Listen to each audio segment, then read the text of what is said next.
জিনিস তো দুপক্ষের হয়।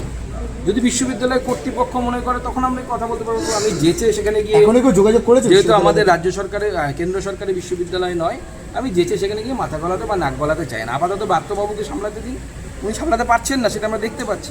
তারপরে যখন ছেড়ে দেবা কেঁদে বাঁচি হবে, তখন বিজেপি সরকার আসবে, তখন আমরা দেখে নেব, চিন্তা নেই। স্বাভাবিকভাবে উনি আইন ঘেটেই মনে হয় মন্তব্য করেছেন। আমি শুধু এটুকু বলবো একজন অধ্যাপক হিসাবে, যে আমি চাই বিশ্ববিদ্যালয়ের পরিবেশ এমন হোক, কারণ আমি নিজেও সরকারের ইনস্টিটিউটে পড়াশোনা করেছি, আপনারাও নিশ্চয়ই করেছেন, তারাও করছে। আমরা জনগণের ট্যাক্সের টাকায় পড়ি।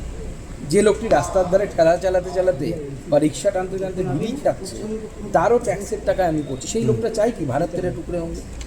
সেই লোকটা বলে কি মণিপুর মাঙে আজাদ? সেই লোকটা বলে কি কাশ্মীর মাঙে আজাদ?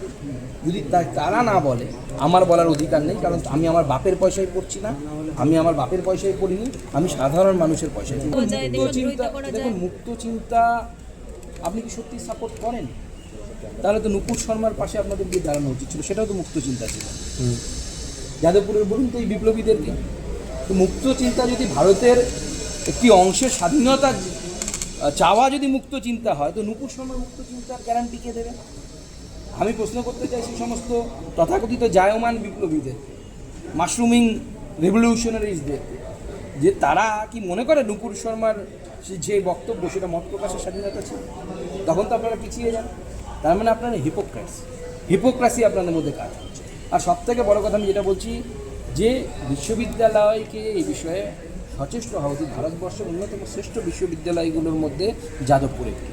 সেখানে যদি এই ধরনের ভারত বিরোধী চিন্তাভাবনা লালিত পালিত হয়, আমার মনে হয় তাহলে গোটা দেশের সাথে আমরা গদ্দারি করছি।